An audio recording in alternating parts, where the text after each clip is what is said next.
Okay, welcome to the next discipleship class. So today we're going to go through a small tutorial on eSword. A number of people have asked me about eSword, and I think it's a great program. First of all, it's free, and second of all, it's very, very useful and can have multiple of applications. I mean, if you just want to use it to study, that's fine. If you want to use it to develop your own little commentary, if you want to use it to teach Bible studies by creating notes and all that, all this is available in it. And so what we'll do is we'll take a quick tour of it. Now, first of all, I want to show you the website where you go to download it. So if you go to e-sword.net, you just end up downloading on, just select the, free Bible study for PC. If you have a Mac, they do have options for that. I believe you have to pay $5 or something like that, through Mac. But there is training here. Obviously, you can go there to get further training if you wanted to. But either way, there's a great opportunity here. And once you download it, there's also a website. Actually, let me see if I can get to that website. And it's called Bible Support. And on that website, actually, you can create an account and download. It depends on what you're looking for. I would not recommend all their resources. Some are not the best. Some are obviously better than others. If you go to Calvary here, then I can always give you just a CD or a thumb drive with all of the files on them, at least that I use, and then and you can do that. Now there are also there's a place where you can purchase ones that are not available for free, and that's something that I can show you here. So under the eSword website and under links, you can go to right down under the e-study source, and then once you click on that, you come over here. Now these are options for purchase.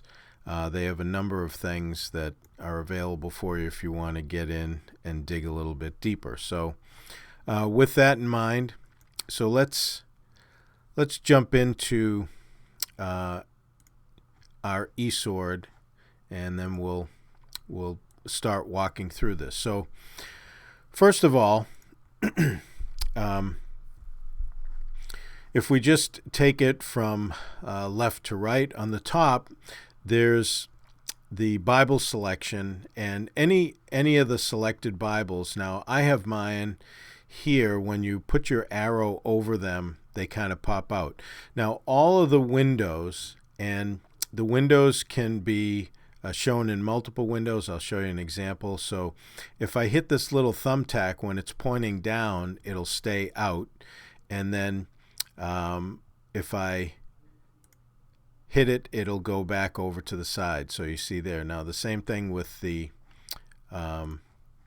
dictionary. If I click on the dictionary, it comes out. Now I can thumbtack that down, and I can have my dictionary where I want it. Now I can move these windows around. This is just a little bit of kind of housekeeping here. If I click and hold where I am with the dictionary and start to move it, you'll notice on the right-hand side of your screen you have these little arrows here. Now, as I move this up to the arrow that is on the down side, I mean, I can put it on the upside, the side, one side or the other, but see the shaded area right now is down. I let it go, and I've just basically moved it over there. So that's all my dictionaries. There are editors of which you can do the same. And again, if I wanted to move my editor back over here underneath, so you can have all four sitting up. I like I say, I like to have the Bible pinned on the left, and then that way, as I need to find a book, with the chapter that I'm going to go to, then I can just select it. So if I go to, I've been studying Matthew 24, so I jump over to Matthew 24. Now I'm going to repin these, the topic notes, the study notes, the journal notes. I'll get into those later. Back on the side, the same thing with the dictionary. I'm pinning them back to the side. So that's typically how I like my windows. Now,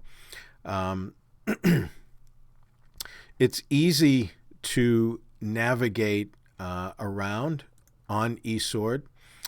Basically, what you can do is, now let's say I want to study some of the more controversial verses where two men be in the field, one taking the other left. So I click on it, and notice it highlighted. And if I want to bookmark that where this number 1 is, right, I select the bookmark, and then actually I had a different one bookmarked than that. So I'm going to go back to 2440, right? And then I'll right click and then bookmark. And so now when I go to number 1, notice it says 2440. So if I decide that, and here's a great resource, by the way, while we're at it, up on the top right, see this TSK. This is the Treasury of Scripture Knowledge. This is really for cross-reference. If I want to get to similar verses over in the Gospel of Luke, what I do is I come over here. Now I can read those verses by putting my arrow over it, but if I click on it, notice it brings me over to the verses on the left. Now right now I have the New King James up. And then again, now if I go under number 2 and I right click and then left click, what does it do? I'll move it away and come back. So now I'm at 1734. So I can go bouncing back and forth between these verses by just clicking the number 1 and then the number 2 in the bookmark. So they can be very helpful as you're walking through. Now, whatever verses that you have up on the left, depending upon the, I have a number of translations up here that I use. I can actually have whatever commentaries I want to align with it over on the right by, as you see this, it says Synchronize Comments with Active Verse. So as long as this is selected, then when I move, if I go back to Matthew, notice it moves. Now let's pick another commentary. We'll just pick Barnes, for example. So if I want to disconnect it, if I want to get into something else, if I disconnect this because, I want to move around to different verses but leave this up. So, I could go back in here. I could decide maybe I want to go to 1 Corinthians 15 and move around, and then on the right it'll stay there. But notice when I re-click this synchronization, it puts me into 1 Corinthians 15 with the highlighted verse. So that's how this kind of link stays together. And again, I can change any of these that I want. Now this to different Bible versions. Now I do have some that are just New Testament, like the Greek New Testament here. This is helpful. I'll explain it in a minute. And and we'll go through that. But as we're up here in the Bibles, notice it says King James Plus and then King James Plus TVM. The TVM stands for tense, voice, and mood. Because in the Greek, if you're interested in that and you want to dig a little deeper, then the tense, voice, and mood can have an effect on understanding what it is we're reading.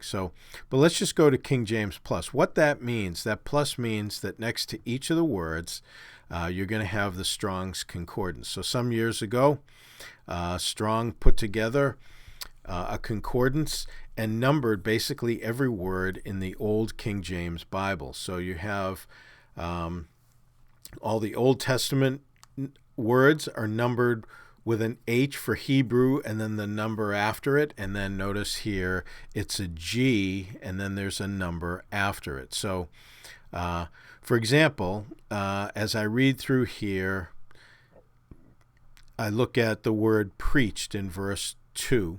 And if I just hang my arrow over it, I get the Strong's definition.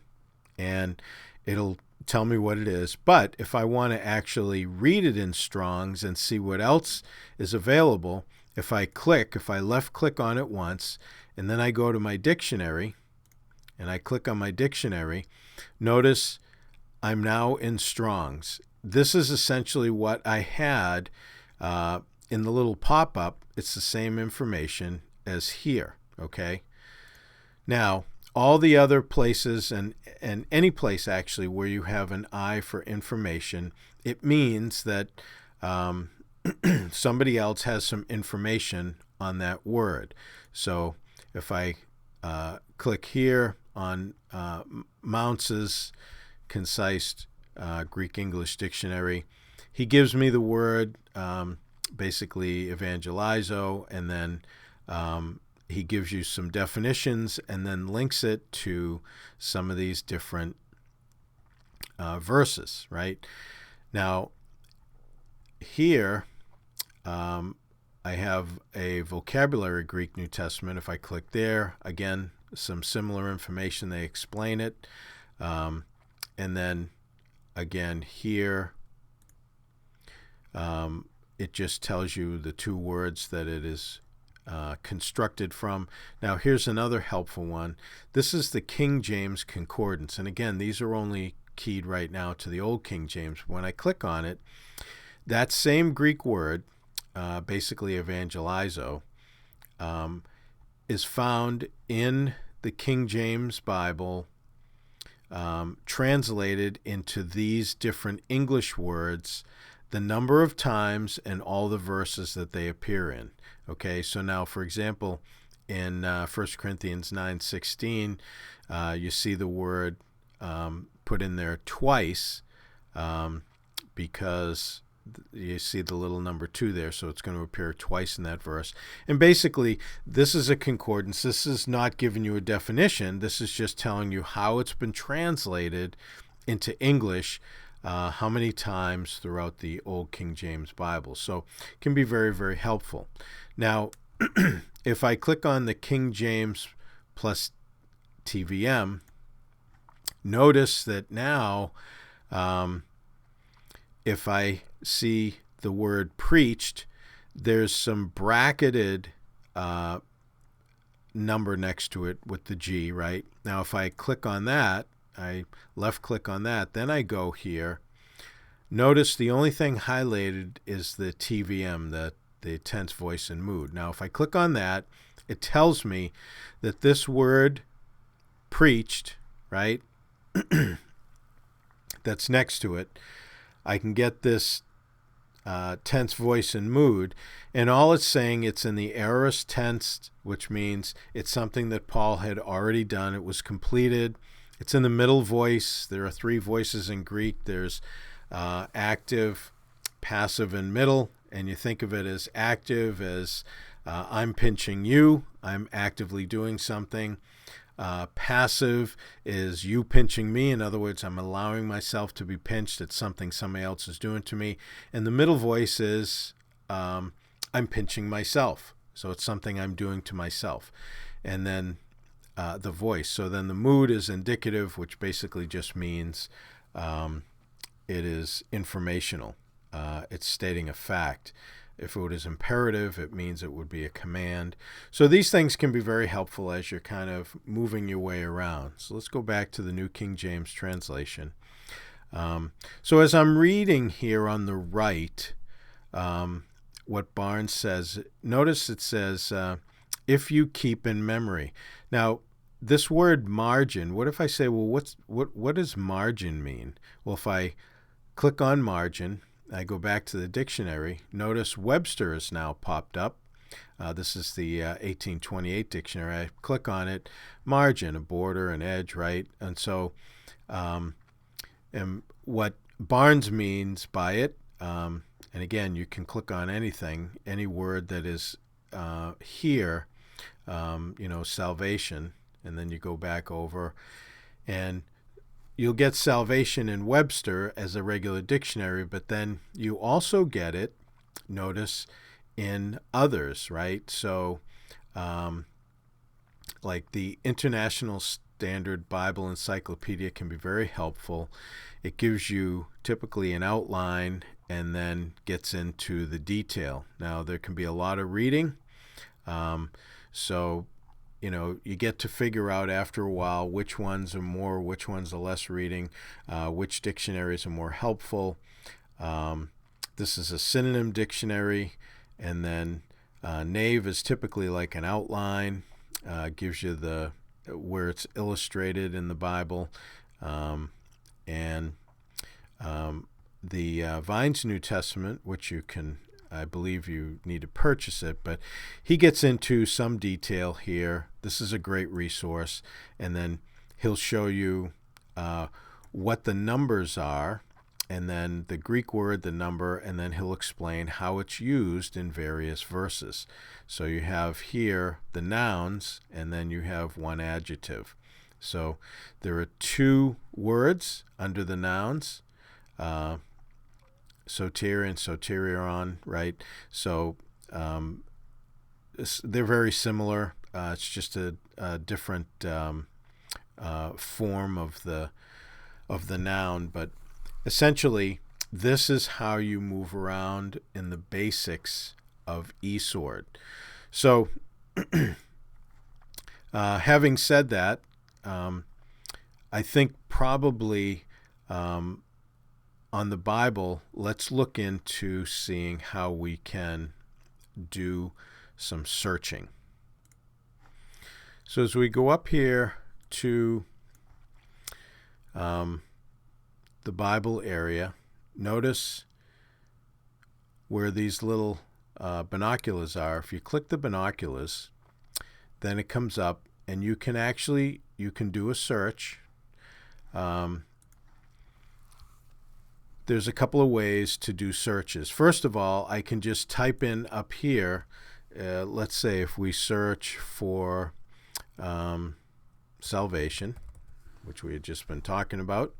And if I just do a general search, I click over here on the right, and it'll bring it up, and it obviously highlights them all. So this is throughout the whole Bible. Now notice the range is from Genesis to Revelation. That's the range. And also over here up top, this can narrow my range. So if I want to do just the New Testament and I research, notice I only have New Testament verses that are listed. However, if I just want to search the Gospels and the book of Acts, if I want to narrow it there, then I narrow it down there. What if I decide, hey, I just want to see how Paul used it? I go into Paul's letters, and then it gives me Paul's letters. But what if I just want to do Romans?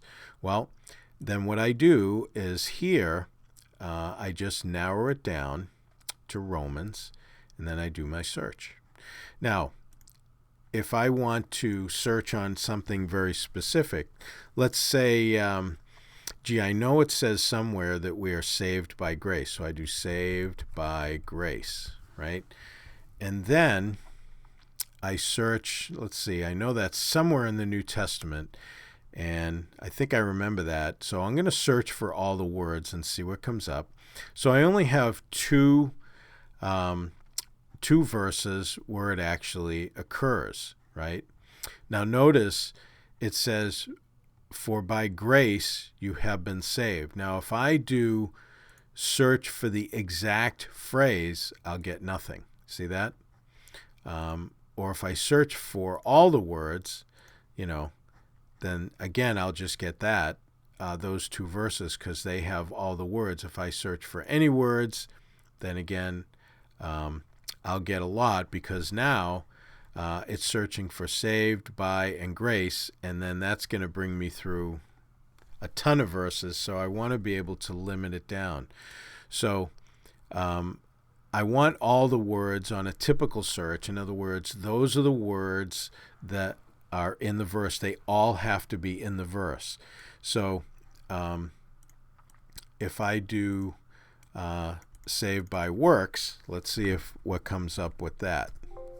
So the only place that comes up in the New Testament is in Titus 3:5, right? Not by works of righteousness, right? But he saved us through the washing of regeneration, the renewing of the Holy Spirit. So this is how the search is done, and then you can look over some of these, like if you wanted to print it out. Again, there's a print option. This thing is very, very expansive, and there's a lot that you can do with it. So, again, a great option in searching. Now, how about if I'm here in 1 Corinthians 15 and I decide, you know what, I know the word mystery occurs somewhere here. So now notice next to the spyglasses, I have a little spyglasses. So I click on that, and here up on the right, I'll put in the word mystery. And what that's going to do is that's going to find it only in this chapter that I have open. So if I say find next, so now it came up as a heading, right? Because the New King James and some of the other Bibles have headings. And if I do find next, notice I hit verse 51. If I do find next, so really it only occurs once, and it's in verse 51. Now if I decide, hey, you know what, I really want to know what that word means in the Greek, so I hit the King James plus, and then slide on down here to verse 51. I click on it so it's highlighted. I can cancel this search up here on the upper right. And if I really want to understand that, then I'd probably grab Vincent's word studies on the right here. But he doesn't deal with it. He only deals with we shall not all sleep. Okay? And so how about Robertson's word pictures? He's also a Greek grammarian. And so he gives us a mysterion, right? He does not claim that he has explained everything. He has drawn a broad parallel which opens the door of hope and confidence. Well, that's kind of explaining what he did, but that's really not giving me the actual word definition that I'm looking for. So there are some others here that can maybe be helpful with the words. The Cambridge New Testament can be helpful. Now that's little. So it's like, well, you know what? I need to be able to enlarge that.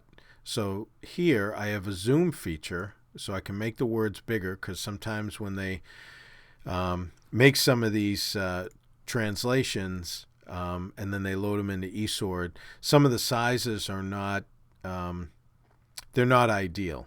Okay, let's just put it that way. So, and now I don't want to, I got a lot of verses I can search for. Now I can slide down to verse 51 to see what he says. If they have anything regarding mystery, or I can, just the same as the Bible, see I can find on page, and I can type in mystery, and that's showing you the mystery in the verse. And so it says, human reason unaided is of course incapable of arriving at the truth. on a point like this. And that's really where I'm looking to go. He's starting to define it better like that. Now, if I click over here, back in the Bible, right, Strong's tells me that what it's a derivative of, and it's a secret, though the idea of silence imposed by intimation into religious rites, right, a mystery. But now if I click on the Strong's number and I go to the dictionaries, I can maybe get some more information. So if I go to Mounts, a matter to the knowledge of which initiation is necessary. In other words, it's a secret which would remain such but for revelation. That's the important piece. Now, notice that Vines didn't come up with anything because I clicked on the Vines number. But if I click on Vines and then I want to search, now, this little book here, if I click on that, what it does is it opens up on the right my ability to see all the words that are in the Vines New Testament. Now I can slide down here. I can type in mystery. I can do that. Type in mystery, and then I come up with it. And I see that, this is, again, the same as the Strong's number that we were dealing with, but like he says, primarily that which is known to the initiated, okay? So that's how you get this initiation and rites and all that. In other words, it's to the saved in this case. He gives you some example. In the New Testament, right, and so I'm reading here in the New Testament, not the mysterious as the English word, but that which being outside the range of unassisted natural apprehension can be made known only by divine revelation and is made known in a manner and at a time appointed by God and to only those who are illuminated by the Holy Spirit. So that pretty much, that would be what I'm looking for. Now he gets into obviously, some more information on the word, but Vines is very, very helpful. But notice as I typed in mystery over here that some other dictionaries popped up. So Fawcett, he's the Fawcett and Jameson, Fawcett and Brown. On the right hand, we have JFB commentary. He goes into and pretty much explains a lot of what is similar. This encyclopedic biblical index, this can also provide you some information, right? Again, you can go to the ISBE and, each of these will give you a little bit of a different perspective because they lay it out a little differently. So the ISBE typically gives a lot of information, and then when we get up to something like Easton Bible Dictionary, that's usually briefer, and you don't have to read as much probably to get the same. Now Schaeffer here, this is Louis Sperry Schaeffer. He is the founder of Dallas Theological Seminary. So this is this can be very helpful because he has obviously a number of words that he gets into and gives you kind of a theological definition of it. So they're all of value. This encyclopedia also, McClintock's, again, it's similar to the PCBL, kind of a little bit of a encyclopedia in a sense regarding some of these words that are explained from a dictionary standpoint. Now, the reason that it's taking so long is because some of these files are enormous, but notice he's going to give you quite a bit of information, okay? So, anyways, we'll jump back over here. So, back to the Bible. So we have looked at, obviously you can just click to bounce on the different translations. You select the verse. Now if we want to go back here to Matthew 24:40 where we started, I had it all bookmark. Now, what if I said, oh, I forgot to bookmark 1 Corinthians 15 where I was? Well, you know what? I can actually go back there because this arrow up top here where it says previous reference, you can click the back arrow. It brings me right back there. Now I can right and then left click. And so now I have this one bookmarked. So I have 3 bookmarks set up. And I can go back to Matthew 24 where I started.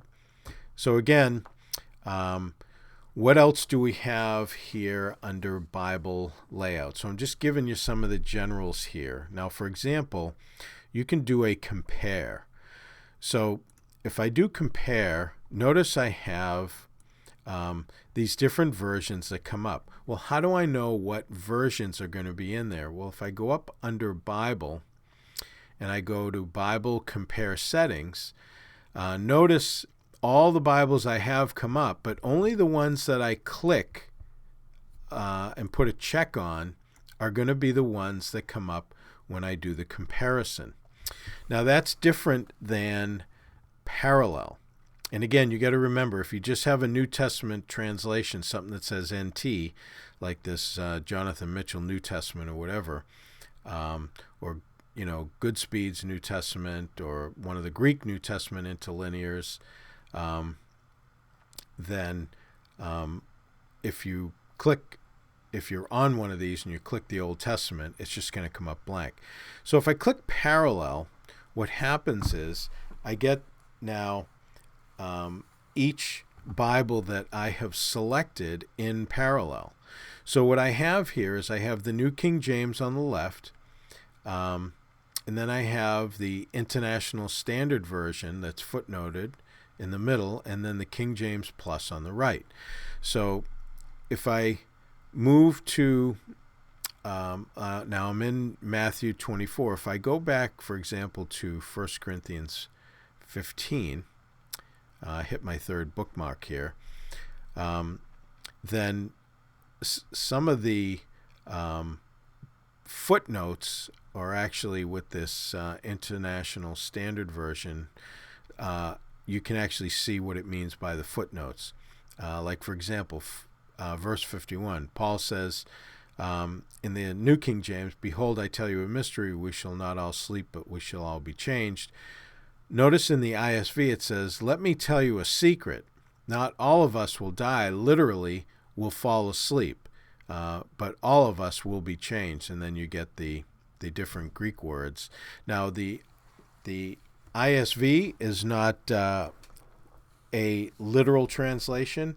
It can be helpful at times, but notice, when you put one Bible version next to the other, it really begins to show you some of the differences between them. It's always good to have the King James or New King James next to whatever version you're reading. For example, if I change the ISV here in the middle to the, which one am I looking for? The Holman Christian Standard Bible, then this one again is not really it's not a paraphrase, but it's a little bit of a easier reading Bible. He says, "Listen, I'm telling you a mystery. We will not all fall asleep, but we will all be changed." Now notice that is closer to the New King James than the ISV was.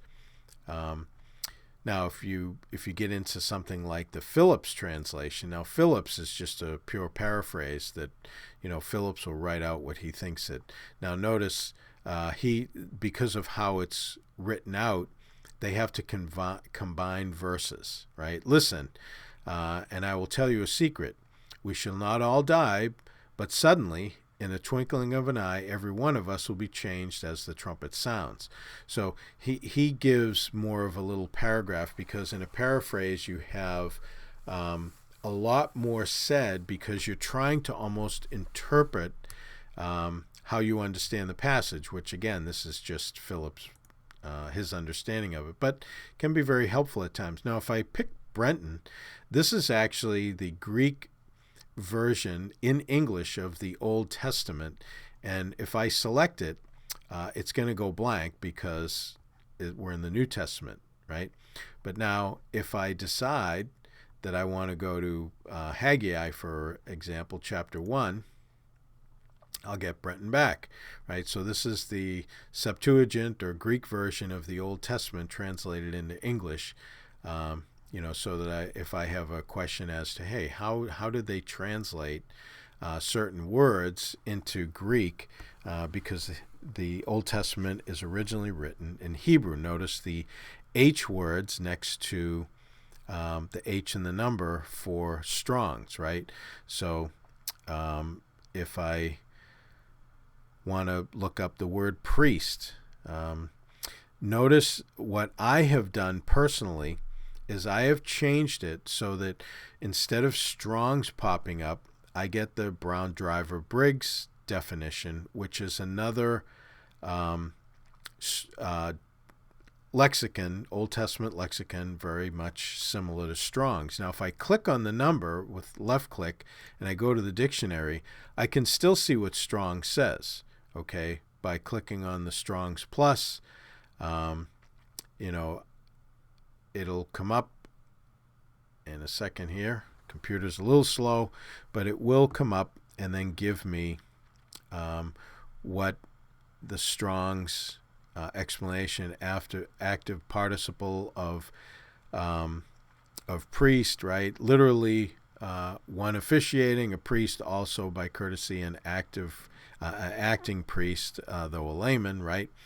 Now, if I go just to the BDB, notice that it is a lot more detail than we initially saw when I just hung it up over it. It's quite a bit of detail. But again, now here, this is the concordance to the Tanakh, right, to the Old Testament. So again, we have just more of where you're going to find the usage of the word throughout the Old Testament, but unfortunately, it's in Hebrew. It would be easier to go to the King James Concordance and then see what the words actually are in English, because not many of us speak Hebrew or read it. And then once it pops up, then we get, again, the same priest, 423 usages of it. And these are all Old Testament usages, right? So all in all, there's 753 usages of the word priest in the Old Testament, and it's translated as such. So that is pretty much, I think, how we can move around in the Bible here. Again, you can make the Bible bigger. You can print out. Now, you can also copy. If I wanted to, let's see, I'll go back to Matthew 24, and I say, hey, you know what? I want to copy some of these verses. Well, all I have to do is left-click and highlight, and then just right-click over the shaded area, and I can copy the verses, copy exactly what I have highlighted, or I can paste what I copy right into my journal notes. So if I say paste into journal notes, and then I go and I look at the journal notes, you see what I've done is that I've moved those two verses exactly as they appear over there. Now, journal notes, and we'll get into this later, but the journal notes are, they are categorized typically by date, where the study notes are categorized by verses, and I'll show you this later, and then the topic notes by subject. So each of them has a different value to them, to use them. So here, sorry about that. So here, we're still in the Bible, but I'd like to jump up top here to show you something. Now notice that what's highlighted up top is this little thing that this little icon looks like a multiple windows. Well, that's exactly what it is. That selecting that enables me to have all the windows shown. Now, again, I have some of them pinned to the left, but it makes the allowance. Now, if I just select the B for Bible, if I left click on it, all I'm getting is the Bible. That's it. If I do C for commentary, that's all I'm getting is the commentary. And if I do D for dictionary, that's all I get is whatever dictionary I have highlighted. And then E would be the editor. And again, I can jump between that, the study notes and the journal notes. And then I can go back to my show all windows, and I'm back to displaying it in that way. How do I get other stuff? If I want to download Bibles, I can click on download, and I can do Bibles, commentaries, dictionary, devotionals. And this is all this is effectively downloading them from that website that I was showing you, that eSource. And these are, notice it says they're all free, right? These are the ones that you pay for. And then you get into some different languages. But for commentaries, the same. You can download them right from here.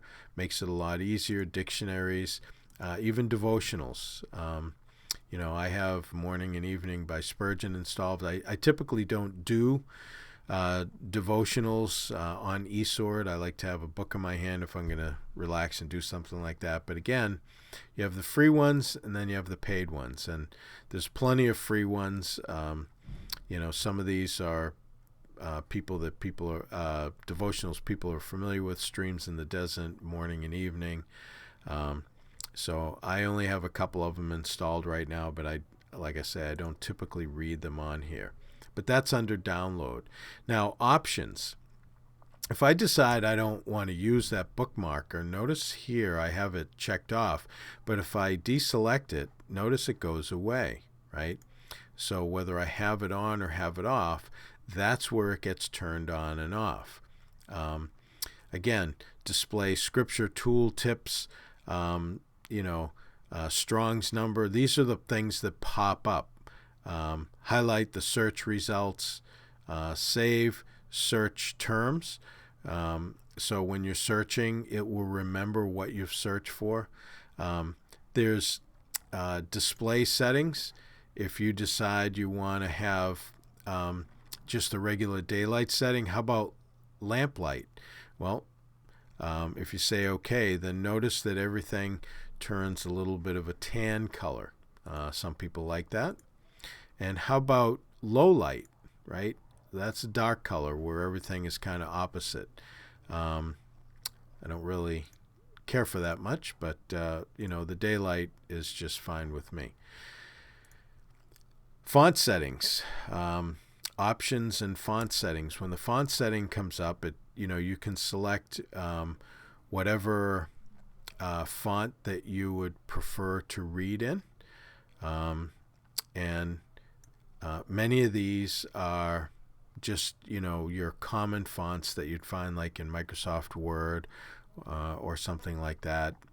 So if I select Calibri and I say OK, so notice the font now changes, and I have a different font in my Bible than I do over in the commentary.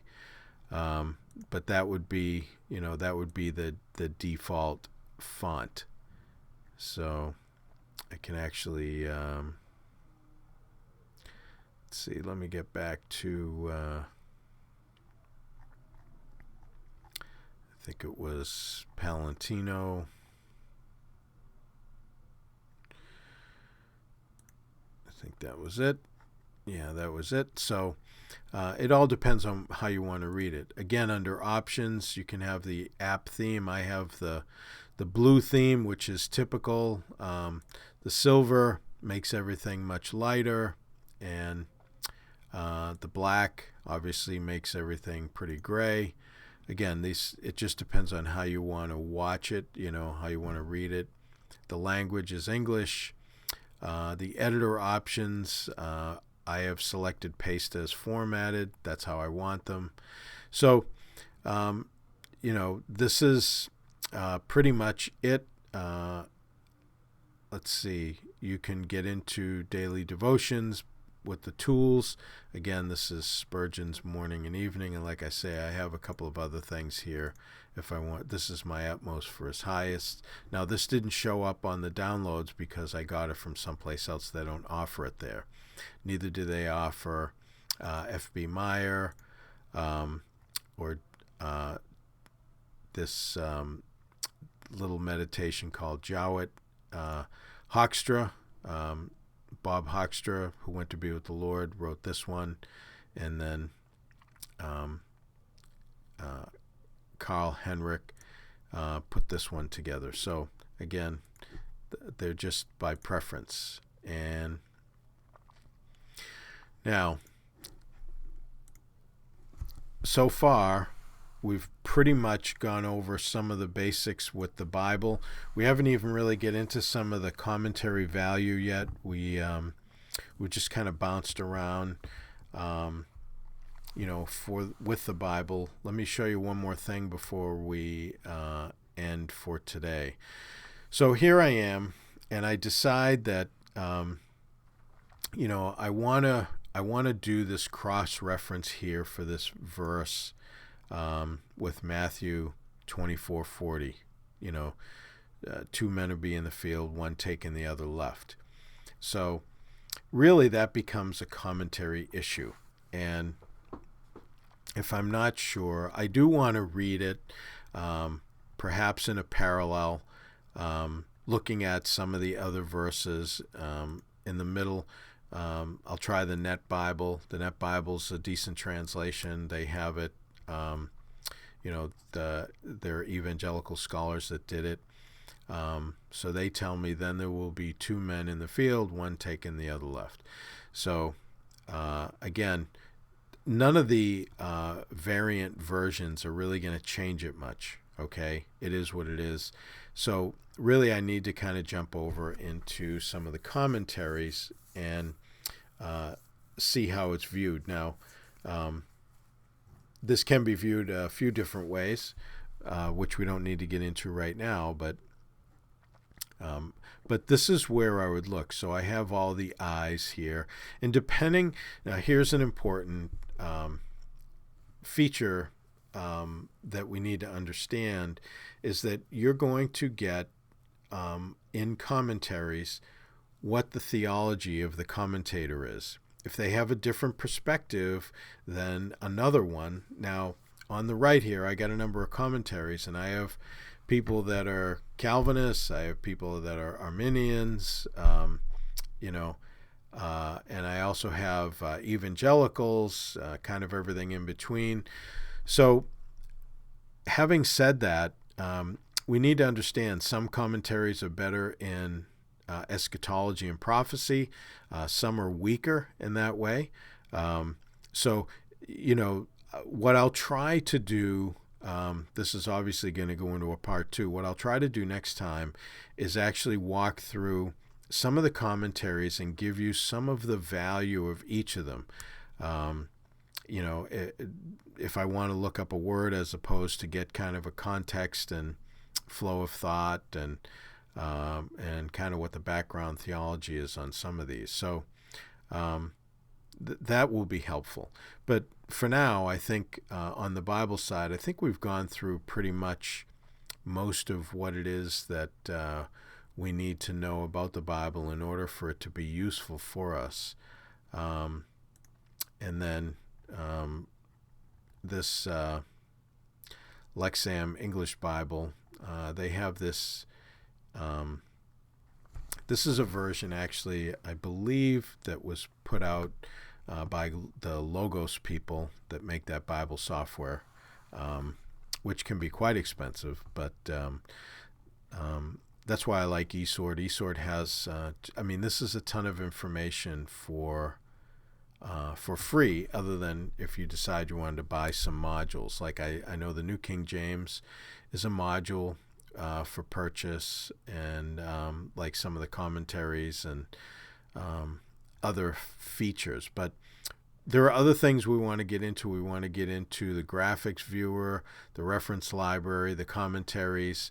But I think for now, we got a decent idea of how the dictionary will work with the Bible. You can click on, I click on Taken. I go to the dictionary. Well, I'm only getting really Webster's. If I want to get the real biblical definition for that word taken and not just the English, then I need to click on the King James Plus, and then I need to click on the word taken, the Greek number. That's where I start to find, what Thayer, which is a classic lexicon, will tell me what it means. Where do we go?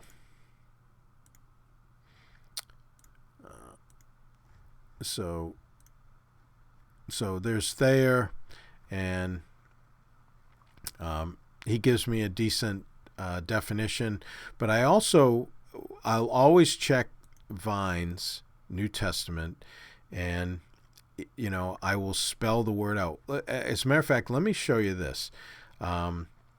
We know that the from looking it up in Strong's or Thayer, we know that the number, we know it's a Greek word, so it's going to have a G in front of it, and then the number,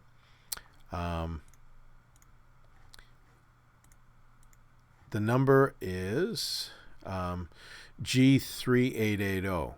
Now what I can do is I can actually go into Vines, and if I just want to find that, I can search on G3880. So I can do G3880, do a search, and notice it's going to get me everything I need. Receiving, notice, take. So we can find the version in right here, paralambano, right, to receive from another, right, from beside, to take signifies to receive, right.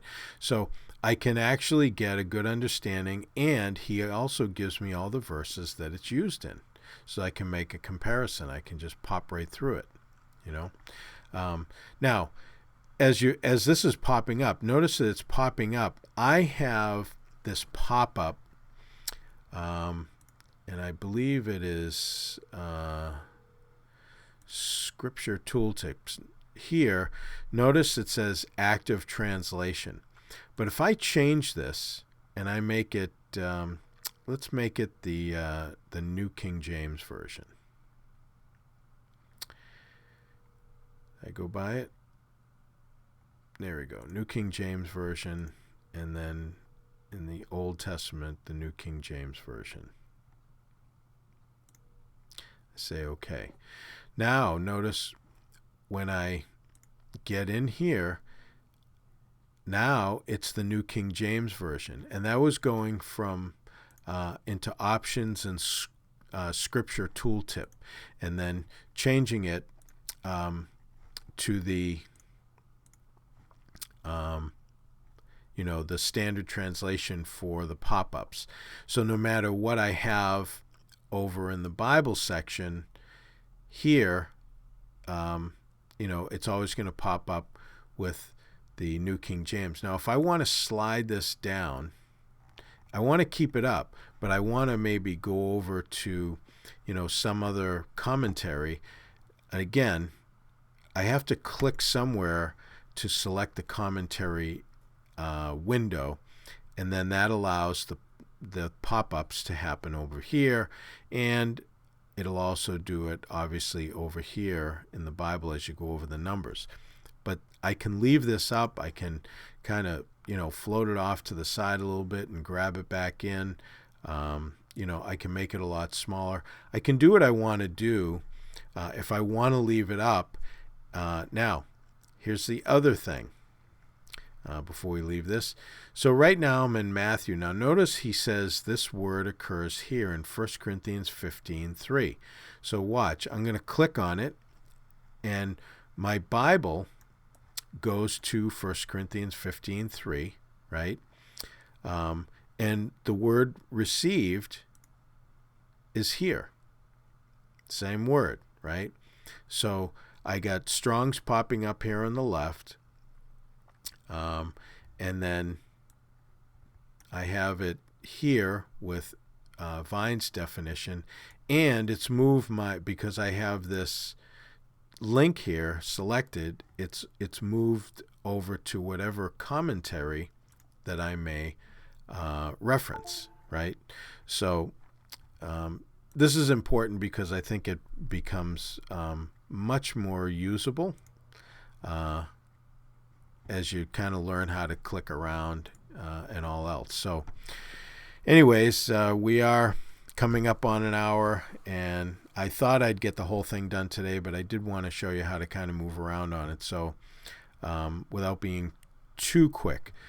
So we'll pick up next week, and we'll try to finish it up, and that way you'll just have some form of a tutorial. So the first one, we'll kind of reference it as general moving around, and then the Bible, and then the dictionary. We'll concentrate on commentaries next week. So until then, may God richly bless you as you continue to study His Word.